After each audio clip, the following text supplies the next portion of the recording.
انسان څه د طالبانو انسان؟ خو د ما دا خبر لږ سخته ده، غوږ ورته ونیسئ. د انسان څه ده؟ دا زه څه یم طالبان؟ زه له څلورو شیانو نه جوړ یم. او د انسان په پوستکي د انسان کې، دا زه چې د انسان په پوستکي کې یم، په پوستکي د انسان کې څلور شیان. خنزیر یو انسان ده، یو انسان پوستکی د انسان اغوستی، دغه پوستکي د انسان کې څلور، په دې انسان کې خنزیر شته. تاسو ته به بیا خبره نادره ښکارېږي چې دا څه وایي، تاسې خبرې ورې واورئ، علمي خبر ده. یو انسان دا چې د انسان پوستکی تر چارپیر ده، دغه انسان د څلورو نه جوړ ده. په انسان پوستکي کې دننه خنزیر هم شته. ته به وایي انسان کې خنزیر شته، خبر واوره. په انسان کې دننه سپی شته، په انسان کې دننه شیطان شته، په انسان کې دننه د پوستکي د انسان کې حکیم شته. څو شیان سول؟ خنزیر، سپی، شیطان، حکیم. د انسان پوستکی حاوی د دې څلورو شیانو ده. اوس طالبانو خنزیر راواخله. دا خنزیر ته چې خنزیر ویل کیږي، د صورت د وجې نه منفور ده، چې شکل یې ډېر بد ده، رنګ یې ډېر بد ده. که یوه معنا په خنزیر کې پرته ده، د هغې وجې نه خنزیر بد ده. ښه متوجه سئ، خنزیر چې خنزیر ده ډېر په اسلام کې منفور ده. دا کومه معنا په خنزیر کې پرته ده، د هغې وجې نه بد ده. او که شکل و رنګ یې بد ده، که شکل و رنګ یې وایي د ده تر شکل او د ده تر رنګه نور بد حیوانات شته. که منفور وایي باید هغه ډېر منفور وایي. خو دا د شکل و د معنا د وجې نه منفور نه ده. په خنزیر کې یوه معنا پرته ده چې شهوت ده، حارس او شهوت پرسته ده ډېر. د دغې معنا د وجې نه خنزیر څوک ده؟ په انسان کې شته خنزیر که نشته؟ څوک ده؟ شهوت. خنزیر چې طالبانو منفور سوی د چا د وجې نه منفور ده؟ د شهوت د وجې نه. نو هغه شهوت اصل خنزیر هغه شهوت ده. نو په انسان کې شهوت شته که نه؟ موږ داسې ویلی سو انسان کې څوک شته؟ خنزیر شته. سپی چې بد ده، سپی په اسلام کې ډېر بد ده که نه؟ دویمه درجه له خنزیر نه وروسته شکل یې بد ده، رنګ یې بد ده، که یوه معنا پکې پرته ده. که نه د سپي نه ډېر بد شکله حیوانات شته ده، شته که نشته؟ خو اسلام کې څوک ده دی؟ منفور او بد ده. ولې منفور ده؟ یوه معنا پکې پرته ده په سپي کې. هغه دا د طالبانو هغه چې هغه کې عدوان و غضب او سبوعیت او عقوریت ده پکې سپي کې، دښمني د سپي کې، ایزا او ضرر رسول دي چاته. سپی ولې بد ده؟ ځکه چاته ضرر رسي. دا صفت په سپي کې ده. غضب و غوسه پکې ده. او بل دا د عدوان پکې ده. نو سپی د شکل نه بد شو که د معنا د وجې نه؟ معنا څه شی سوله؟ ایزا، ضرر، عدوان، عقر. انسان کې غوسه شته که نشته؟ ایزا او ضرر شته که نشته؟ او عقر شته پکې که نشته؟ نو انسان کې څوک هم سو؟ سپی هم سو. انسان جوړ د انسان پوستکی حاوی د سپي نه ده، د خنزیر نه ده، د شیطان نه ده. شیطان چې طالبانو بد ده، شکل و رنګ یې بد ده. که د شیطان نه بدرنګه شیان هم شته. شیطان چې بد ده په اسلام کې د یو صفت د وجې نه ده، هغه دا د طالبانو اغرا ده. اغرا دا معنا چې یو له بل سره جنګوي. شیطانت وایي شیطانت مه کوه، خو شیطانت خو یوه معنا ده، دی راپورته کوي د ده په مقابل کې، دی راپورته کوي د ده په مقابل کې په جنګ یې اچوي. شیطان ولې بد ده؟ شکل یې بد ده، د چا د وجې نه بد ده؟ دغه صفت پکې ده چې اغرا ده. نو انسان کې دا صفت شته که نشته؟ شته دا صفت انسان کې چې دوه انسانان په جنګ سره اچوي. نو انسان له چا نه جوړ شو؟ شیطان هم په انسان کې شته، او حکیم هم د انسان. حکیم حکمت والا خو ذاتي پیژني. نو انسان پوستکی چې د انسان پوستکی حاوی د څلورو شیانو ده: خنزیر، سپی، شیطان. اوس تاسې غوږ ورته ونیسئ. انسان څلورو نه جوړ ده. شیطان راجیګ سي، شهوت د چا په مقابل کې شهوت راټولوي، شهوت ته هیجان ورکوي. هیجان دا معنی راپورته کوي چې شهوت یې راپورته کړه طالبانو د شیطان. شهوت ته شیطانت کوي چې ته راپورته ځه.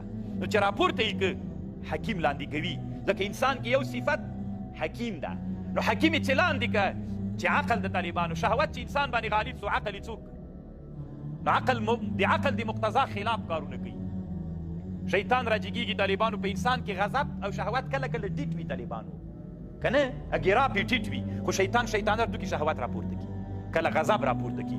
نو انسان باندې د شیطان د شیطانت د وجې نه شهوت او ایزا دواړه څوک سي راغالب سي چې راغالب سو مثلا یو هلک یا یوه نجلۍ وویني شیطان راجګ سي شهوت څوک راوپاروي چې راویې پاراو نو چې څنګه شهوت راغی طالبانو نو په زوره باندې دغې نجلۍ او دغه هلک سره زنا او لیواتت کول دلته غضب و ایزام راغله په انسان کې نو انسان کې دوه صفته پیدا سول سپی هم سو ایزا یې ورسوله که نه خنزیر هم سو شهوت پرې راپورته سو شیطان هم سو ولې لکه شیطانات یې دوی په جنګ سره واچول که نه نو عقل څوک سو عقل مغلوب سو خو کله کله طالبانو د عقل غالب سي چې حکیم ده شیطان هم مغلوب کی نه یې پرېږدي چې شیطانت وکړي شهوت هم کنټرول کی بیا د انسان څوک سي حکیم انسان ترې جوړ سي اوس ته دې ما خبرې ته غوږ ونیسه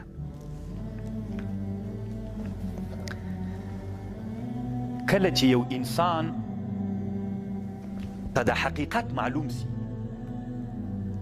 په حقیقت چې انسان پوه سي اوس مثلا یو انسان ده موږ او تاسو یو کافر مو ولید د چا عبادت یې کو د بوت ما ورته څه وایو پلانکی د چا عبادت کوي د تیږې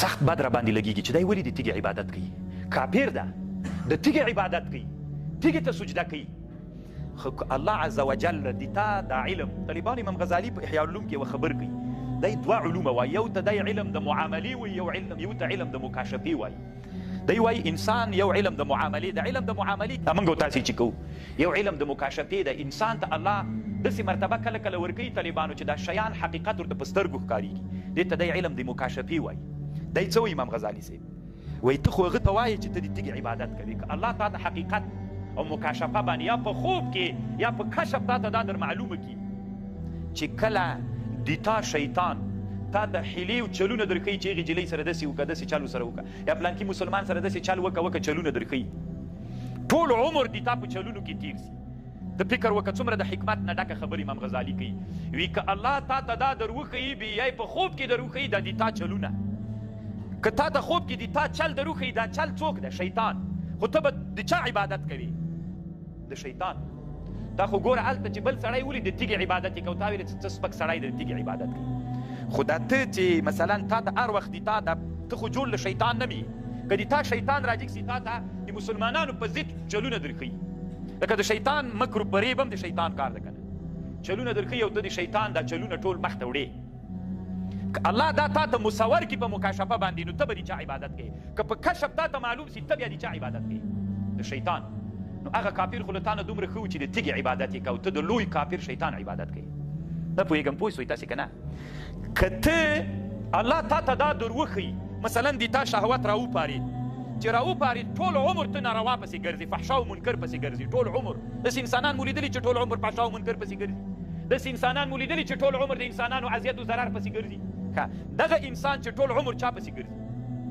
فحشا و منکر پسې ګرځېږي که الله ده د مکاشفتن دا ور وښیي په کشف باندې نو د حال به داسې لکه د چا عبادت چې کوي د شهوت چې کوي نو د خنزیر ټوله ورځ د رکوع سجده چاته کوي خنزیر ته تا په چا اعتراض کوه په هغه کافر چې چاته عبادت کوه تیږې ته عبادت کوه تا ویلې دا څوک دا کافر د تیږې ته عبادت کوي که تا ته الله مکاشفتن دا ثابته کړي چې ته ټول عمر شهوت پسې روان یې رکوع سجده نو ته چاته بیا سجده کوې خنزیر ته ته چې ټول عمر انسانانو ته اذیت رسوې خو د اذیت رسول د چا په تقاضا تلل دي سپي لکه ته سپی هم یې د سپي په تقاضا باندې ځې نو ټول عمر د چا ته سجده وکړه ته نو د چا عبادت کوې نو هغه خو ته نه د تیږې عبادت کوي ته د خنزیر عبادت کوي هغه د تیږې عبادت کوي ته د سپي عبادت کوي هغه د تیږې عبادت کوي ته د شیطان عبادت کوي ټول عمر د شیطان او د خنزیر او د سپي په عبادت کې تېر شو ته ډېر بد یې که هغه رښتیا وایي طالبانو که دا ما ورته که بالفرض الله داسې وکړي یو سړی د هغه د سپي د تیږې عبادت کوي خو یو سړی د ټول عمر په شهوت پرستۍ څه شهوت ورته وایي دی همغسې کوي